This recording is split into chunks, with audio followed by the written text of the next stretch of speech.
Assalamualaikum warahmatullahi wabarakatuh. Bismillahirrahmanirrahim. Alhamdulillahirabbil alamin. Wassalatu wassalamu ala asyrafil anbiya'i wal mursalin wa ala alihi wa sahbihi rasulillahi ajma'in. Sallallahu ilaha illallah wahdahu la syarikalah wa asyhadu anna Muhammadan abduhu wa rasuluhu alladzi la nabiyya ba'dah. Rabbi shrah li sadri wa yassir li amri wahlul 'uqdatam min lisani yafqahu qawli ya rabbal alamin. Kita hormati, kita muliakan imam masjid beserta seluruh pengurus masjid yang hadir pada malam hari yang mulia ini. Bapak Ibu jamaah salat maghrib yang berbahagia. Pertama kita bersyukur kepada Allah atas segala nikmat yang Allah berikan, kesempatan dan kesehatan, nikmat iman Islam, sehingga dengan nikmat-nikmat tersebut kita bisa hadir di tempat yang mulia ini dalam kondisi damai. Bapak Ibu sekalian, tidak ada gangguan, tidak ada kita mendengarkan rudal yang lewat di atas masjid kita, tidak ada kita mendengarkan suara jeritan. Berbeda dengan saudara-saudara kita saat ini di negara yang nan jauh di sana, yaitu negeri Palestina. Kenapa ini saya sampaikan di awal pengajian ini? Karena ijazah Allah muliakan, kita sebagai orang mukmin, orang Islam, maka punya kepentingan di Palestina. Karena negeri Palestina itu salah satu negeri yang didoakan Rasulullah. Allahumma barik lana samina wa barik lana fi yamanina, kata Rasulullah. Ya Allah, berkahi negeri Samina, negeri Sam maksudnya Palestina. Wa barik lana fi yamanina, lalu berkahi negeri Yaman ya Allah. Itu doa Rasulullah sallallahu alaihi wasallam. Sehingga para ulama kita ketika membandingkan mana yang lebih mulia, Syam atau Yaman, maka ternyata kata ulama kita lebih mulia negeri Syam, Palestina. Kenapa? Karena ketika Rasulullah mendoakan, maka Nabi mendahulukan Syam baru Yaman. Lalu kemudian Nabi mengatakan dalam hadis, Tubal Syam, kata Rasulullah, beruntunglah orang-orang yang hidup di negeri Syam. Kenapa? Li'anna malaikatar rahmani basitatun ajnihataha 'alaiha. Karena kata Rasulullah, jamaah sekalian, para malaikat itu membentangkan sayap-sayap mereka kepada penduduk negeri Syam. Oleh karena itu Bapak Ibu ya Allah muliakan, kita sebagai orang mukmin, ya, di samping orang Palestina itu satu akidah dengan kita kebanyakan mayoritas, maka kita tentu punya kepentingan di negeri Syam. Kita mesti mencintai negeri Syam. Kita mesti mencintai tanah Palestina. Apa alasannya Ustaz? Apa alasan kalau kita wajib mencintai Palestina? Pertama, Bapak Ibu sekalian, di Palestina itu sudah sama-sama kita ketahui ada Masjidil Aqsa namanya. Masjidil Aqsa itu dalam hadis, ketika seorang sahabat Nabi bertanya, ya Rasulullah, apakah masjid yang pertama yang Allah bangun di muka bumi Allah ini? Kata Rasulullah, Masjidil Haram. Lalu kata Abu Dzar, yang kedua ya Rasulullah, masjid yang kedua yang dibangun di dunia ini? Kata Nabi, Masjidil Aqsa. Rentan waktu pembangunnya kata Rasulullah lebih kurang 40 tahun. Jadi setelah Nabi Adam membangun Masjidil Haram yang di Mekah, 40 tahun kemudian, maka dibangunlah Masjidil Aqsa di Palestina sekarang. Itu 40 tahun rentang waktunya kata Nabi Muhammad sallallahu alaihi wasallam. Oleh karena itu Allah muliakan, kenapa Israel itu berambisi untuk menguasai Palestina? Karena orang-orang Israel ini Bapak Ibu sekalian punya satu keyakinan. Kata mereka, di bawah Masjid Al-Aqsa itu ada namanya Haikal Sulaiman. Ya dulu pernah dibangun oleh Nabi Sulaiman, tempat ibadah. Ya, jadi sekarang mereka ingin kembali membangun singgasana Haikal Sulaiman tersebut. Karena dalam keyakinan mereka, Kalau Haikal Sulaiman itu kembali dibangun, mereka akan menguasai dunia, jelas Allah muliakan. Akan menguasai dunia. Maka sekarang informasinya di bawah Masjid Al-Aqsa telah mereka buat terowongan untuk mencari keberadaan di mana Haikal Sulaiman. Yang kedua, kenapa kita mesti cinta kepada Palestina? Tadi saya sampaikan ada Masjid Al-Aqsa. Masjid Al-Aqsa itu adalah kiblat pertama umat Islam. Ketika Nabi dapat perintah melaksanakan sholat, maka Nabi melaksanakan sholat awalnya pertama kali itu menghadap ke Masjid Al-Aqsa. Bahkan ketika Nabi pindah ke Madinah, lebih kurang 17 bulan Nabi di Madinah, Nabi sholatnya masih menghadap ke arah Masjid Al-Aqsa. Barulah turun ayat, "Fawalli wajhaka syatral Masjidil Haram," kata Al-Quran. Barulah Nabi merubah posisi kiblatnya ke Masjidil Haram. Jadi kita punya kepentingan, insya Allah muliakan. Yang ketiga, apa pentingnya kita mencintai Palestina?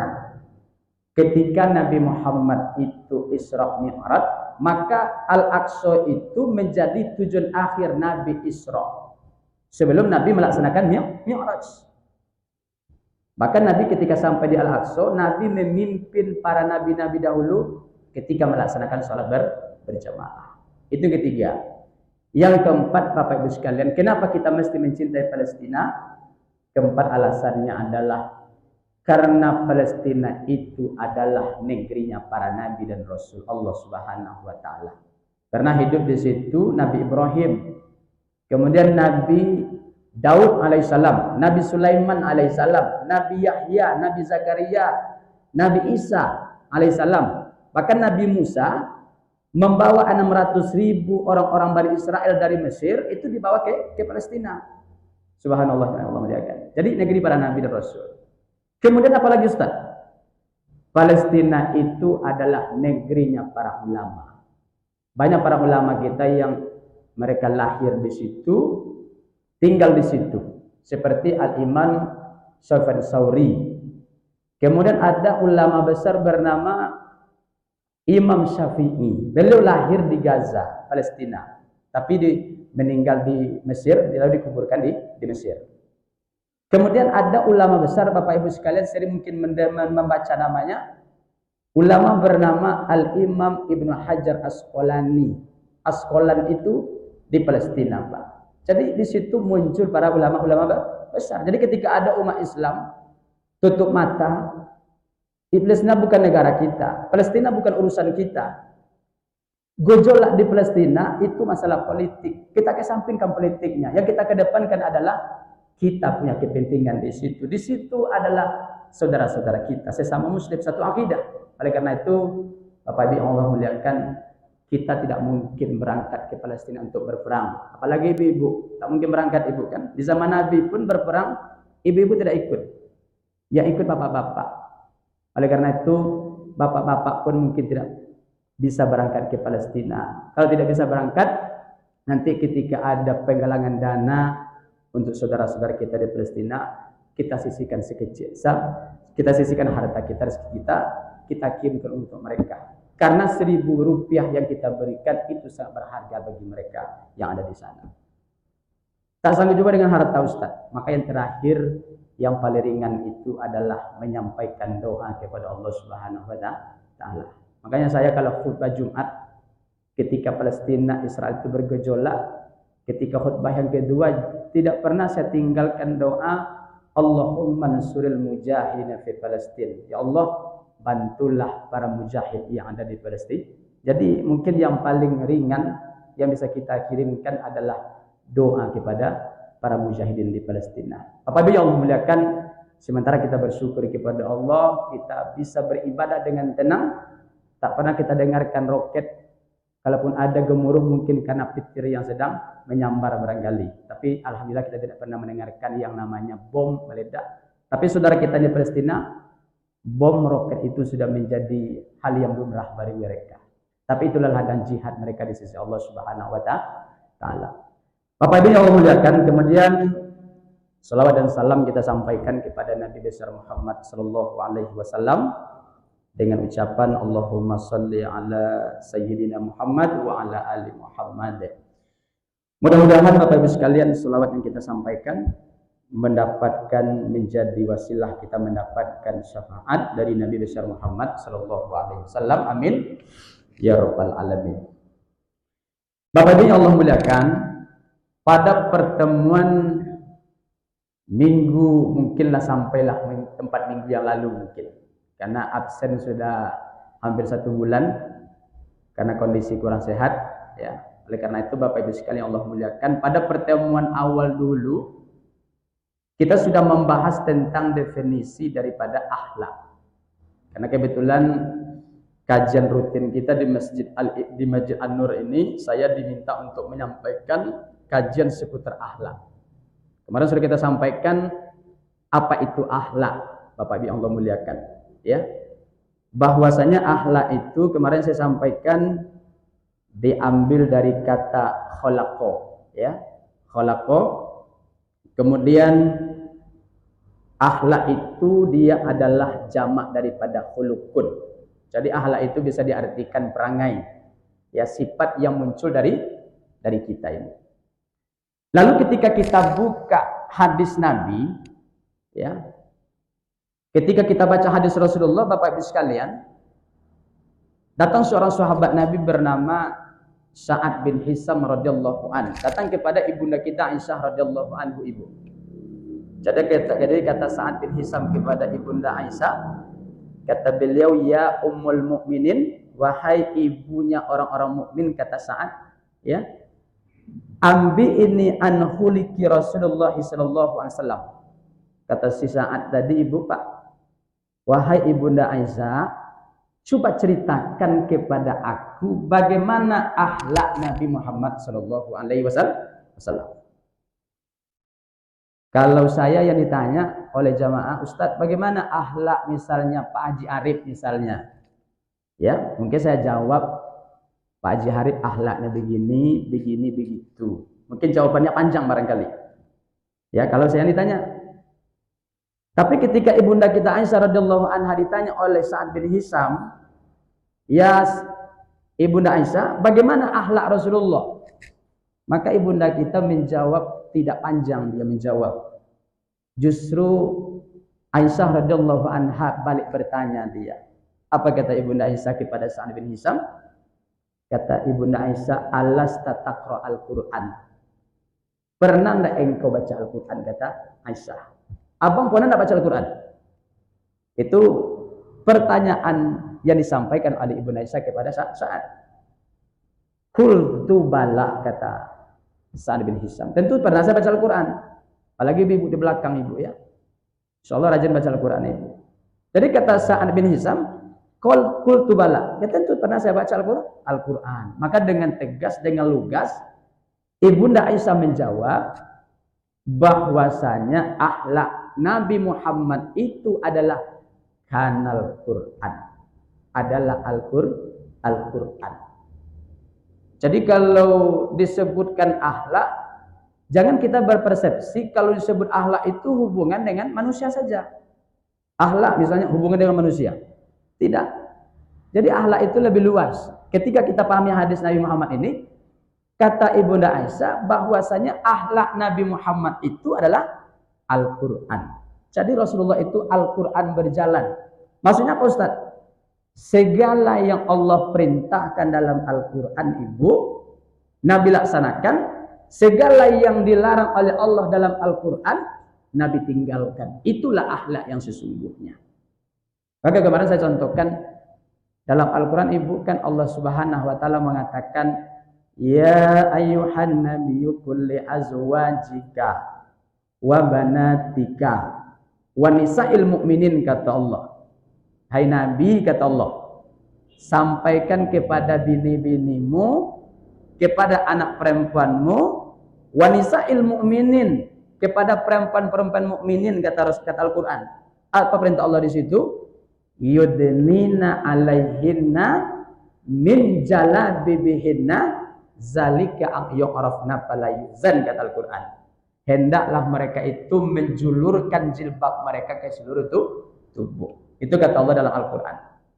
Lalu kalau ada ibu-ibu atau mungkin anak ibu Atau mungkin anak bapak yang dalam kesehariannya tidak pakai jilbab, tidak tutup aurat, kira-kira pertanyaan dia berakhlak nggak kira-kira ibu? Tidak berakhlak. Kenapa? Karena yang Allah perintahkan itu nutup aurat ibu. Jadi kalau ada perempuan tidak nutup aurat, berarti berdasarkan hadis tadi dia tidak berakhlak berarti. Begitu lagi kesadarannya Allah muliakan. Jadi tidak berakhlak. Nah, jadi oleh karena itu Bapak Ibu muliakan, kalau ada orang mengatakan Ustadz kita tidak perlu pakai jilbab Ustadz, tidak perlu nutup aurat. Yang penting itu Ustadz hatinya yang dijilbab Ustadz. Betul enggak Ibu? Tidak betul Ibu. Karena yang Allah perintahkan secara zahirnya adalah yudnina alaihinna min jalabibihinna. Julurkan jilbab ke seluruh tubuh. Apa tujuannya? Zalika a'yu'rafna falayuzan.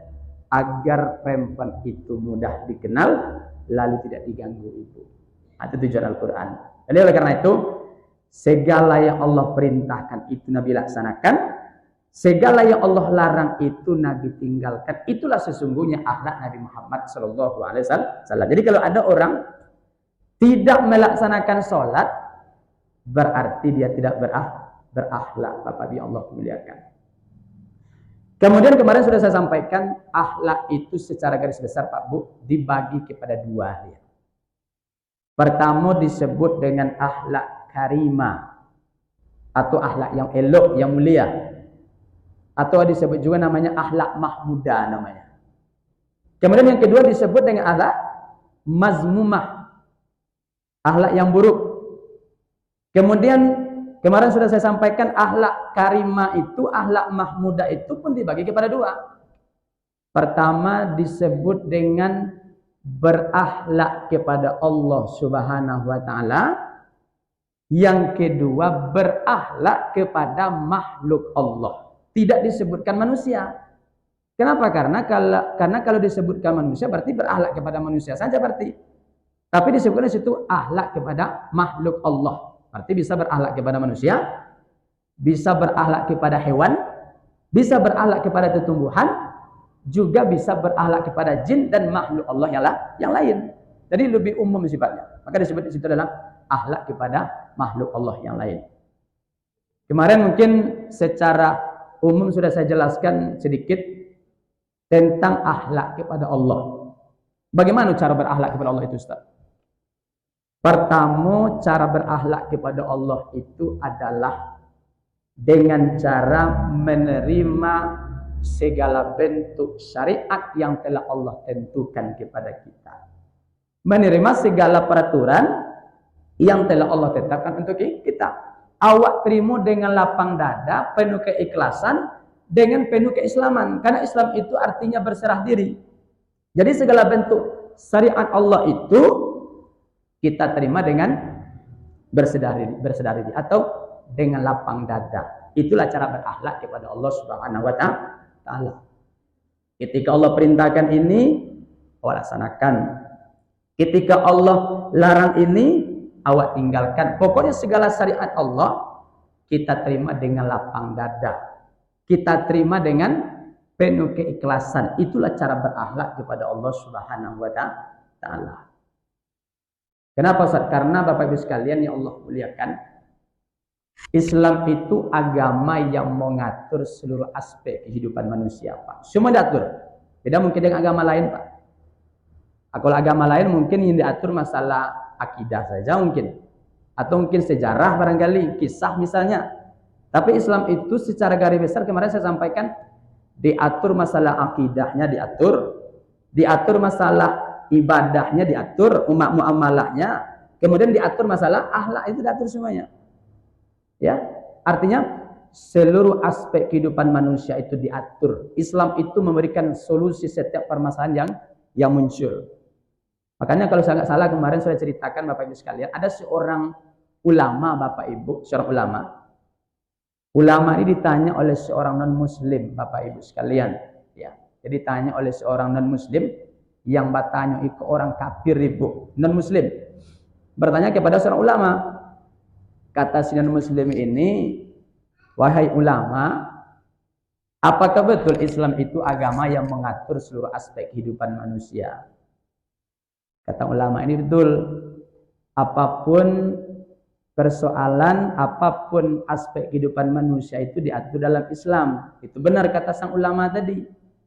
Lalu kata sang non-muslim, dia bertanya lagi, Pak Bu, apakah betul dalam Islam itu seluruh persoalan, semua masalah ada solusinya? Kata ulama ini betul, ada solusinya. Lalu kemudian dia bertanya, Pak Bu, wahai ulama, kata sang non-muslim, kalau saya punya satu kantong gandum, lalu satu kantong gandum ini saya bikin kue, kira-kira dapat berapa buah kue? Kata si muslim.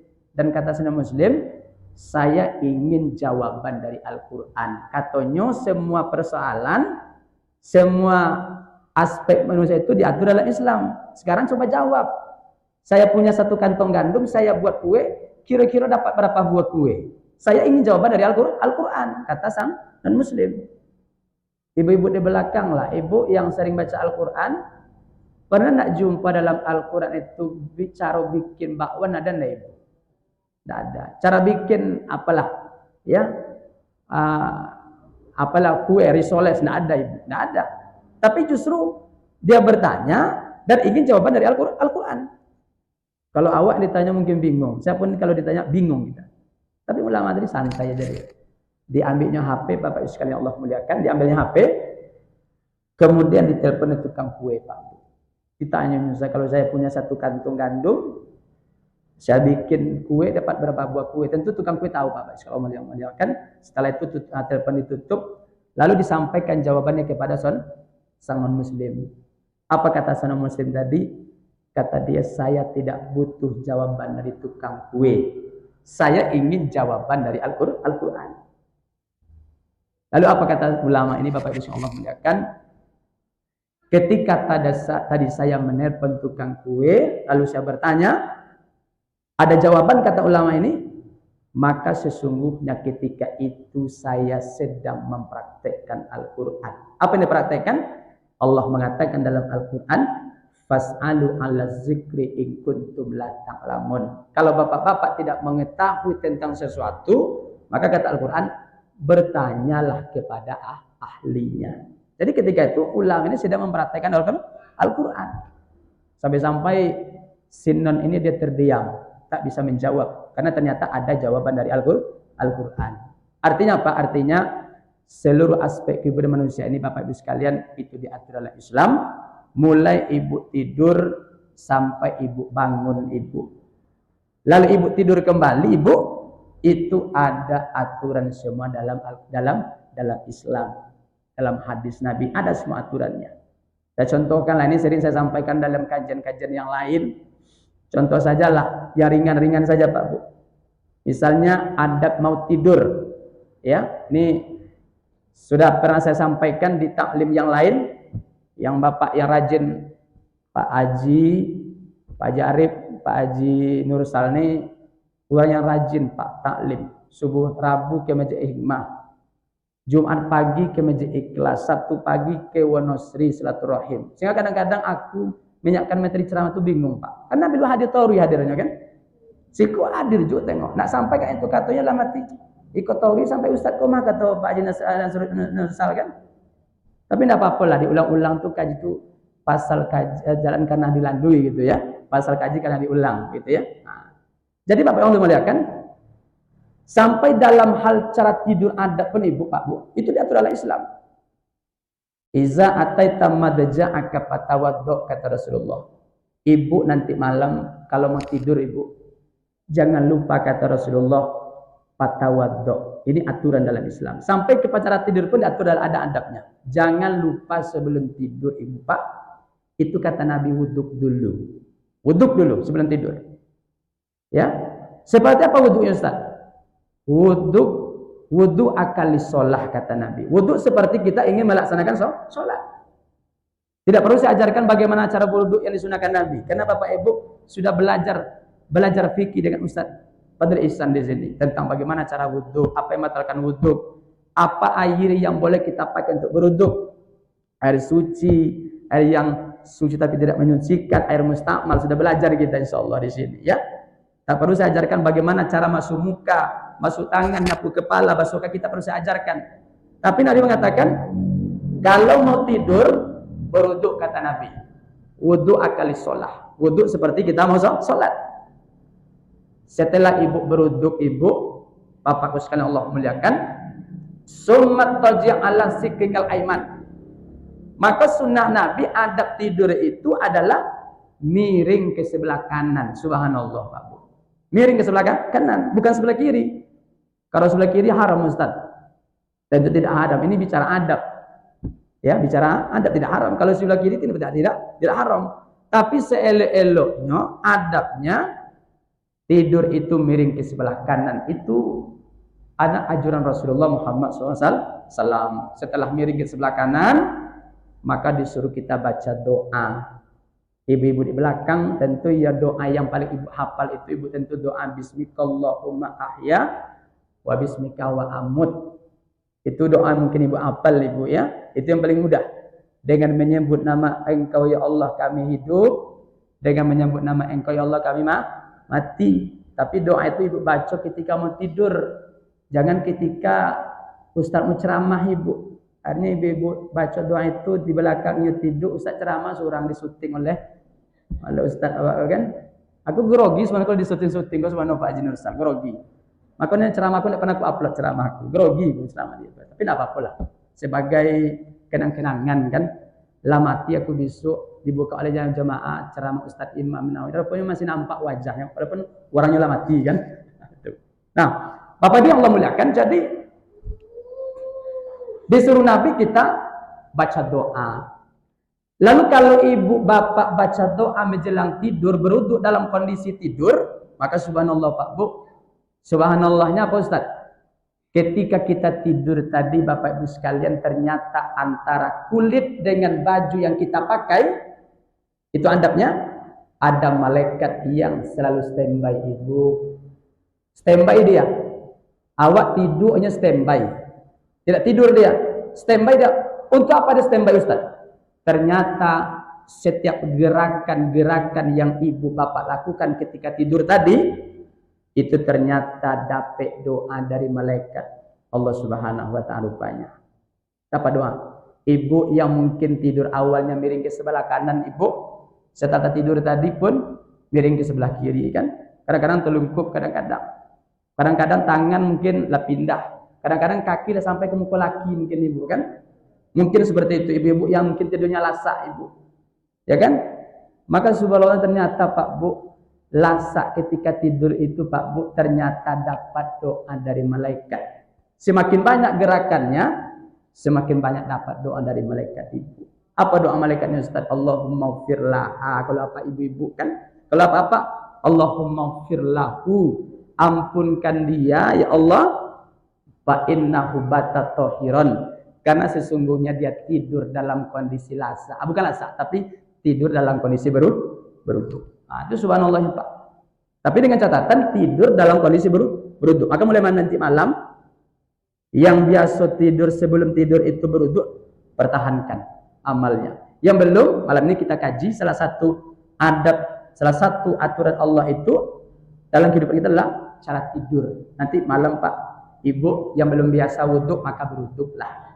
Maka semakin banyak gerakan kita ketika tidur, itu semakin banyak dapat doa dari malaikatnya Allah Subhanahu wa ta'ala. Jadi ibu di belakang, kalau ibu punya suami, punya laki, tidurnya lasak Ustaz, maka ibu bersabarlah. Mungkin ketika itu dia sedang mencari doa malaikatnya Allah Subhanahu wa ta'ala.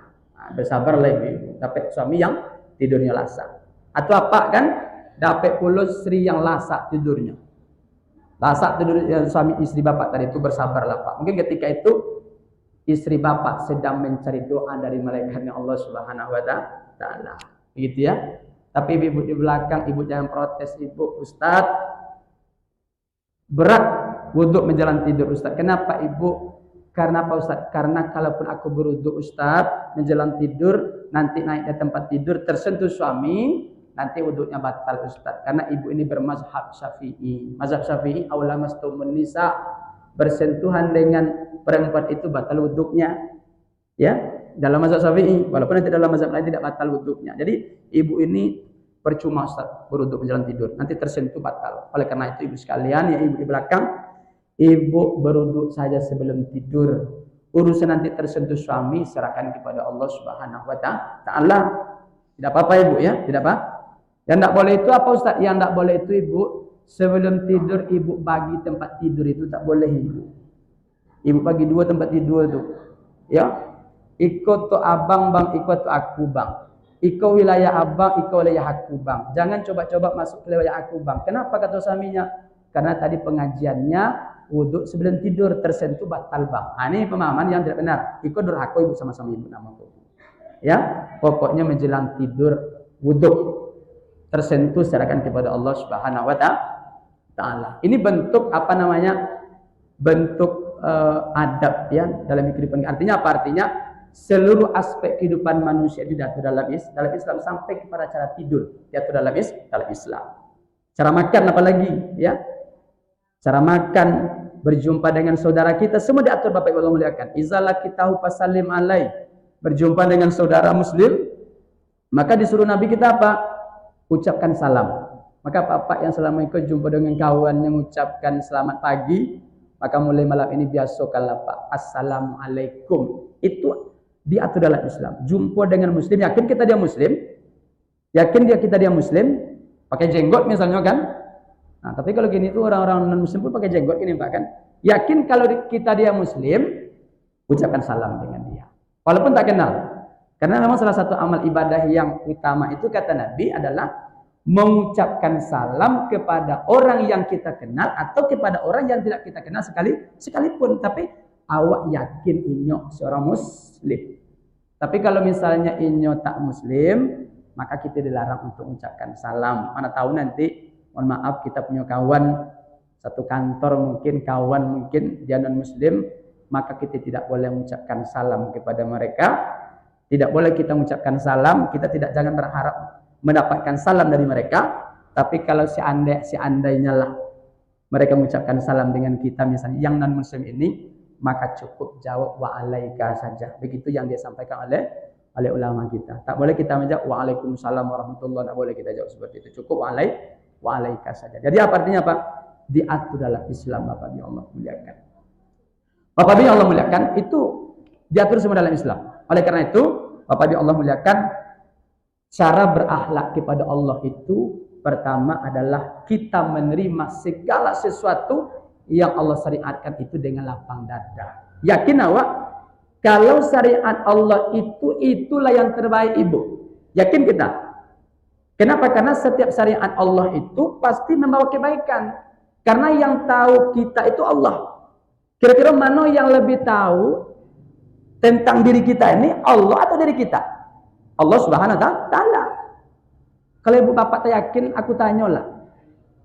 Ibu-ibu di belakang, ibu tahu enggak berapa panjang usus ibu? Tahu enggak ibu berapa panjang usus ibu? Udah tahu ibu kan? Allah tahu enggak kira-kira ibu? Tahu, Allah tahu berapa panjang usus kita itu, Allah tahu. Awak enggak tahu kan? Padahal awak pakai 60 tahun barangkali. Itu tandanya kalau yang lebih tahu tentang diri kita itu adalah Allah Subhanahu wa taala. Makanya ketika Allah turunkan aturan syariat itu sesuai dengan kebutuhan kita. Oleh karena itu, setiap syariat itu kita yakini itulah hal yang terbaik yang Allah berikan kepada kita. Lalu bagaimana cara menumbuhkan rasa yakin Ustaz? Agar syariat itu awak yakin itu yang terbaik. Bagaimana cara menumbuhkan dalam diri kita ini? Aku kasih ibu ilustrasi ibu. Ibu di belakang, pernah enggak ibu sakit gigi ibu? Pona, bukan pona, sering Ustaz itu kan, sering sakit gigi. Sakit enggak sakit gigi itu ibu? Sakit kan? Tapi dipastikan ibu lebih baik sakit gigi daripada sakit hati ibu kan? Dipastikan itu ibu sekalian. Kalau sakit gigi masih ada ube ibu, tapi kalau sakit hati ku payah cari ube ibu kan? Tapi memang sakit gigi ku enggak ada lemaknya ibu. Kalau sakit kepala bisa diurut kepala kan? Sakit perut bisa diurut perut. Tapi kalau sakit gigi ku apa nak akan diurut kan? Nah, itu kan, paling-paling digoyang gigi itu kan. Pernah sakit gigi ibu? Sering Ustaz. Aku yakin ibu, kalau ibu sakit gigi, aku yakin ibu tidak akan langsung ke dokter spesialis gigi. Mungkin ibu datang ke apotek, kan beli ube peredah nyeri. Apa tuh? Menghilangkan nyeri itu kan. Tapi ternyata ketika ibu balik ubek tadi tidak sehat ibu. Datanglah ibu sama Pak Mentari. Mentari di belakang masjid itu kan. Mentari atau bidan mungkin. Lah di banyu ubek ibu. Rupanya tidak sehat ibu, tidak sehat. Maka oleh karena itu yang terakhir siapa ibu datangi? Dokter gigi. Kenapa? Karena itu spesialisnya. Datanglah ibu ke dokter gigi. Masuk ke ruangan dokter gigi tadi bu. Aku yakin yang pertama kali muncul itu apa Ustaz? Rasa yakin ibu kepada dokter gigi. Karena ibu datang ke spesialis giginya. Walaupun bekok muncul ibu itu dibukanya, ditengoknya, bekoknya dimasuk tang ke dalam gigi ibu itu ke perisonya kan. Ibu perang lah kira-kira. Enggak Ustaz. Karena itu yang merisiko dokter gigi Ustaz. Kalau dokter umum mungkinnya tahu masalah gigi. Cuman mungkin tidak terlalu spesialis dia. Datang sama bidan mungkin ada ubeknya ibu, cuman tidak spesialis. Tapi kalau dokter gigi itu yang turun tangan, awak yakin, timbul muncul keyakinan. Kenapa? Iko spesialisnya. Maka kita yakin. Padahal dokter gigi tadi, Bapak Ibu sekalian, kalau disuruh ini mungkin ngubek orang yang kena sakit jantung, bisa nggak kira-kiranya? Dokter gigi tadi Pak? Nggak bisa. Karena ahlinya di gigi. Suruhnya mengobati orang yang kena jantung, nggak bisa. Atau mungkin orang yang kena ginjal. Suruh dokter gigi itu ngobat, nggak bisa juga. Kenapa? Karena ahlinya bukan di ginjal tadi. Dia ahli di gigi. Lalu, ini logika yang seperti itu. Lalu kalau kita bawa kepada Allah Subhanahu wa Ta'ala, kira-kira Allah itu paham nggak gigi ibu? Paham kan? Apakah Allah itu hanya paham satu penyakit saja? Tidak. Allah itu punya ilmu yang sangat luas sekali. Sangat luas sekali. Ya. Jadi kata Nabi, kalau ini air, ya ini air, lalu air ini saya buka, kemudian saya celupkan telunjuk saya ke dalam air ini, kemudian saya tarik ke atas, maka yang tersisa di ujung jari saya itulah ibarat ilmu yang Allah berikan kepada kita hari. Itulah kita perebutkan yang Allah muliakan. Sementara ilmu Allah itu yang ada di dalam botol. Begitulah gambarannya. Artinya apa Ustaz? Artinya untuk meyakinkan, untuk menumbuhkan rasa yakin kita kepada Allah bahwanya syariat Allah itu adalah syariat yang terbaik, maka yang mesti kita paham yakin bahwasanya Allah, ilmu Allah itu sangat luas. Apa yang Allah bebankan kepada kita itulah yang terbaik untuk kehidupan kita. Apa yang Nabi ajarkan kepada kita itulah sesuatu yang terbaik. Bapak di Allah muliakan. Jadi yang pertama, cara berakhlak kepada Allah itu tak lain tak bukan adalah menerima segala bentuk yang disyariatkan oleh Allah dengan penuh keikhlasan, dengan penuh berserah diri kepada Allah Subhanahu wa Ta'ala. Bapak yang Allah muliakan, insyaallah untuk pertemuan yang akan datang kita sampaikan poin yang keduanya. Bagaimana cara berakhlak kepada Allah? Yang kedua besok kita sampaikan adalah kita wajib menerima segala sesuatu yang ditakdirkan oleh Allah kepada kita. Insyaallah nanti kita sampaikan pada pertemuan yang akan datang. Bapak yang Allah muliakan, saya kira itu dapat saya sampaikan Bapak Ibu sekalian pada kajian kita pada malam hari yang mulia ini. Saya minta maaf suaraku masih serak-serak basah Bapak Ibu sekalian ya. Dan mohon maaf tadi terlambat datang ke pengajian karena tadi habis asar ada pengajian agak jauh dari pengajian Ibu di Kampung Planet Pak. Itu agak jauh pengajian itu Pak. Nah, itulah yang pengajian paling lama di Kampung Planet Ibu kan. Tak pasal pakai pesawat tadi Pak. Jadi pulang agak terlambat tadi kan. Terima kasih akhirul kalam. Subhanakallahumma wa bihamdik asyhadu an la ilaha illa anta astaghfiruka wa atubu ilaik. Subhanakallahumma bihamdik asyhadu an la ilaha illa anta astaghfiruka wa atubu ilaik. Assalamualaikum warahmatullahi wabarakatuh.